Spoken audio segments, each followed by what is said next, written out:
Si Pastor Jai para sa atong opening prayer.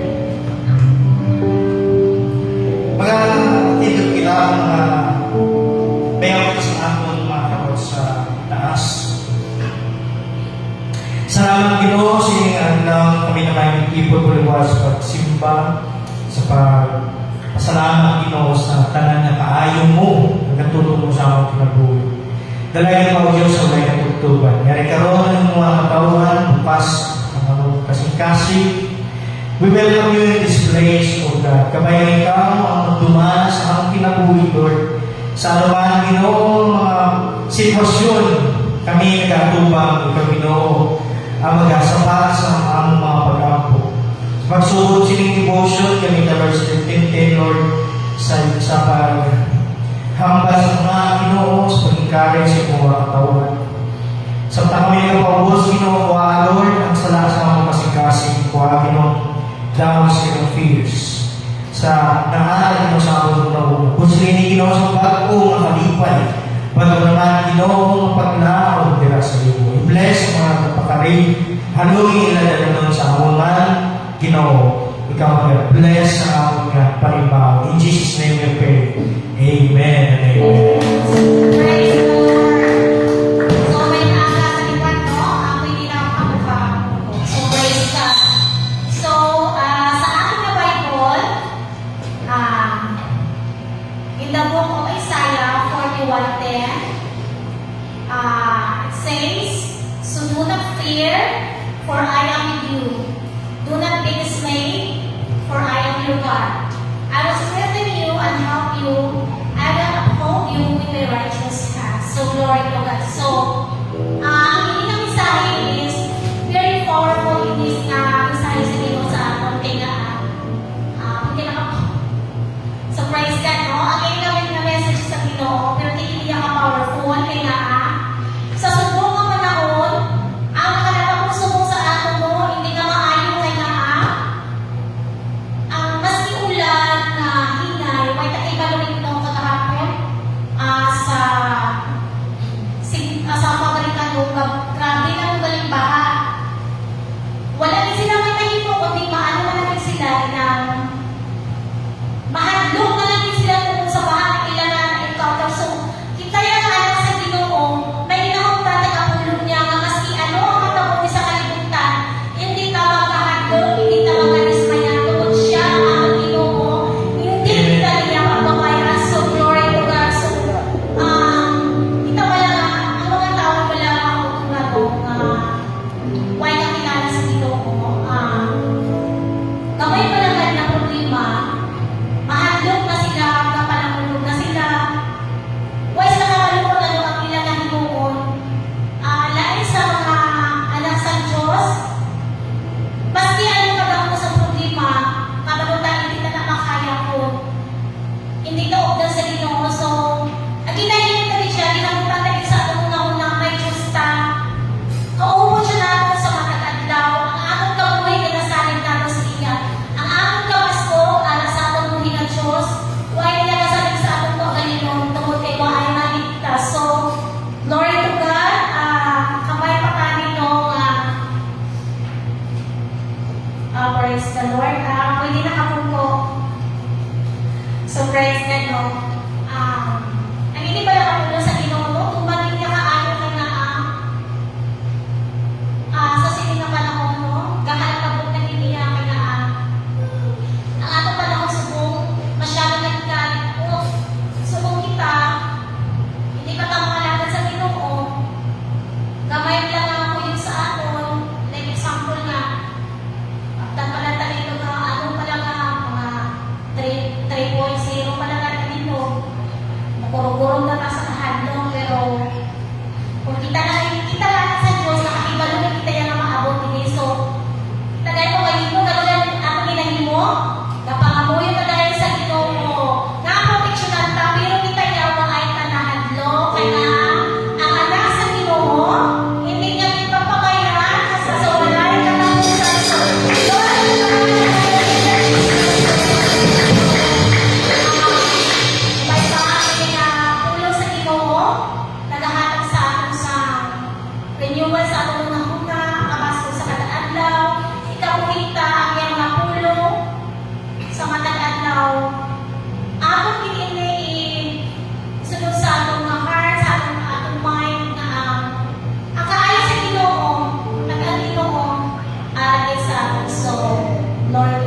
Madami pinamay nga salamat sa mga aga sa iyong mga kahit katutong sa among kabuhi, sugungan Ginoo sa among devotional.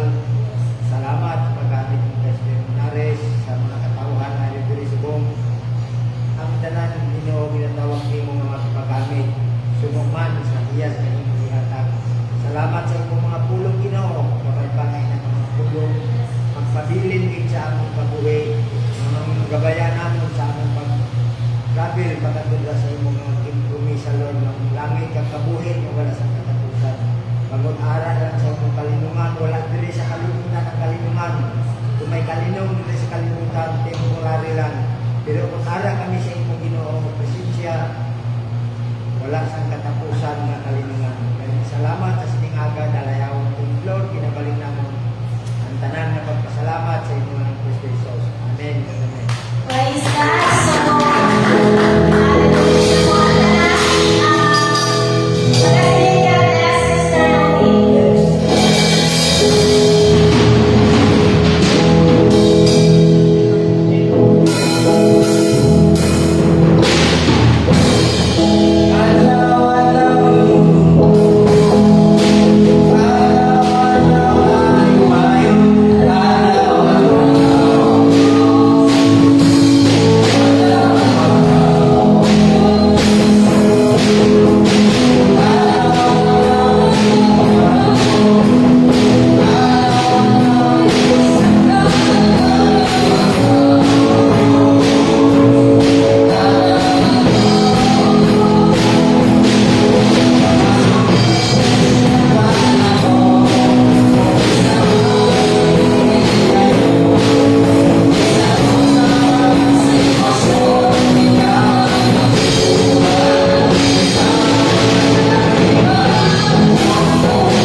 kami sa pagmamati sa inyong mga tulong sa sinimaaga. Huwag mga panguna-una na hindi maayo sa aming mga subong. Pagpatawaran ang tanan mga sala mo. Bukse ang aming mga panuglaran spiritual. Ang pulong mo, mga sulong tidak Ginoo. At agi kami sa pag-intindi sa inyong mga pulong. Pagod Ginoo, magagawa kami nga doon na kalipay. Pagod naintindihan naman ang inyong mga dalanon, ang inyong magpakamaayo. I-bless, Spiritude, ang meeting sa Ginoo. Bagay magpakamaayo sa tanan ng mga katawan na nakatulog sa protection sa Ginoo. Sinabalik naman ang tanan, kadayaw, salamat sa inyong ngalan Kristo Jesus. Amen. Kagamin.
Praise the Lord. Before na ito sa nalumot at review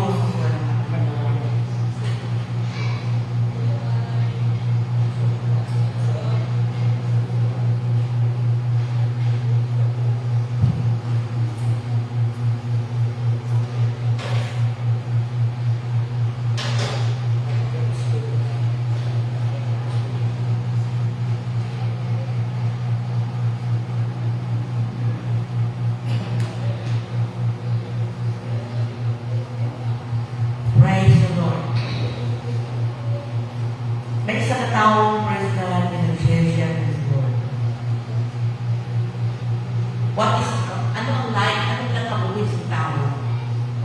So, sila niya, life is like an sheltered pen. It has no point. Para sa isa ka, ginhalan ng pen. Ano mabuhi? Life without God is also the same, mga kabuhan. Life without God, you are nothing. But with God, God is like an oxygen. Hindi pa siya natin makita, hindi ka kasi but you've lost everything in life, but still you have God. Amen? Because if God is all you have all you need. Your job is temporary, our money is temporary, our pain and stress is temporary, but our relationship to God, hallelujah, wala sa may makakuha. God is everything and nothing. It's like that, praise the Lord. So, amo na siya mga kutuhan, ang kabuhi without God. Temporary lang yung money. Temporary lang ang mga pain, ang mga challenges. Praise God. Hallelujah. Kabuhi na wala sa wala sa end point. Kung sinin mo, mapatay mo ng tao diri, pero mayroon pa siya kabuhi. Eternal. Praise the Lord. That's why, ano man ang ako, ang tao sila may Diyos sila. Amen? Oo, may Diyos ako. Pero, praise God, gaano mo ang kilala ang Diyos? Eh kung kilala mo siya mga kauran, we are being faithful to Him. So, the marks of a faithful Christian, after this again, discuss the legal, praise the Lord, Hallelujah. So, the verse that we have, with that, makikigit niya buhat, thou good and faithful servant. So, kung may pasahod na siya, may kasumpo na siya. Maayong kung mapaghimo, thou good and faithful servant. Matutong na sulubon. So, talking about faithfulness, mga kauturan, ang faithfulness, isa na siyang character na hindi mo siya makita. Praise God, sa mga tao ng mga pride. Hindi mo siya makita sa mga tao na, praise God, na as if mga feeling nila, walang superhero sila, doon sila sa internet, na gusto sila gusto sa tao tulungan sa tao na praise God, hindi siya matimo. Praise God. Pero ang gusto sa Diyos sa mga tauhan, faithfulness. God looks for something deeper for our faithfulness. So what is the faithfulness? God is not really impressed. So siya nalipay. Praise God. Kung ang tao, isa ka sa imong gifted, sa imong ka, sa imong tanan. Yun na nalipay ang Diyos na. Praise God. Dahil pa ibilan, dahil pa na ibaluan. Anang gawin, Jack of all trade. Jack of all trade. Kabalo ng isang tanan, isang din kaimutan. You are gifted, pero hindi na ang ginapakita sa Diyos sa akin. Bisan mo kayo sa inyong popular. Ano bang sunog ng recent news? Inalan mo si Edward Barbers. Edward Barbers ng PBB, nag-perform na siya sa PBB, sa Pinoy Big Brother. Din na siya ni May. Praise God. So, damo na siya kwarta, damo na siya abilidad, damo na siya mga kapuran. Famous siya na actor. Praise the Lord. Pero ang matabo, one day, hindi tawag sa Diyos. Subong, he is now an ordained pastor. Ano nga ang buwan niya? Sabi niya, dapat nakita ko ang Diyos. Sa depressed, ang mga dalang kwarta, may mga depression man na nag-aabot sa ila. Amen? Dahil na sila kwarta. Praise God. Sa depressed siya kayo. Sa lonely siya, pagsada, ang nandawalos. Praise God. Hallelujah. So dito mga kapuran, sila niya, nakita niya. Dito siya, nakita sa Diyos. Nagpaupo siya mga galingon. Nagsili niya, ang kulit ko, diri sa kalimutan. Ang kulit ko sa ministry. Praise God. Mga tangyong yun sila ng mga artista. Si Edward Barbers, nagkaroon na siya pelikula. Pagtuloy niyo kung nag-aaral ko sa iyo, Facebook. Lain na subong ang iyan ng testimony. Si Lian, aram naman ko, hindi mo nag-go sa showbiz. Pero kung papiliyon ko sa showbiz sa ako ng ministry, bayaan ko yung nag-showbiz. Piliyon ko yung ang Ginoo. Imagine. So, how sila mga kaupuran sa presensya sa Diyos. How successful we look. Successful na sila sa ilang karir. And yet, piling nila to stay. Hallelujah. To be in the presence of the Lord. Kaya lain ang iyong mabatyagan na kalipay.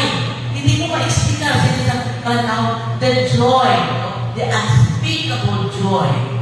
The ang katunga has never been told. Wala pa ang katunga na din sugin. Kung sili mo, ang kalipay, para mabuo ang kalipay mo, is in the air. That's why, praise the Lord, kung ano man ang dira-dirahan sa tao, diri sa kalimutan, may nakakasalinan. Sa hambal ni Barbers, Edward Barbers, that is how successful. At kung may mga successful mga tao, sila, hindi sila kinahanglan sa Diyos. Hindi ko press sa inyo. Pero isa lang sila successful, pag nagpaupo sila umalikon, pag nagbago sila, at Kristo mga kapatid. Then, praise the Lord, maglipay ang Diyos. God is impressed with how faithful we remain. Hindi ko siyang successful na tao, hindi ko yung damang kwarta, gifted na tao, alipay ang Diyos, kundi nalipay sa iya sa mga tao, sa church, sa mga tao na nagpabilin sa iya, faith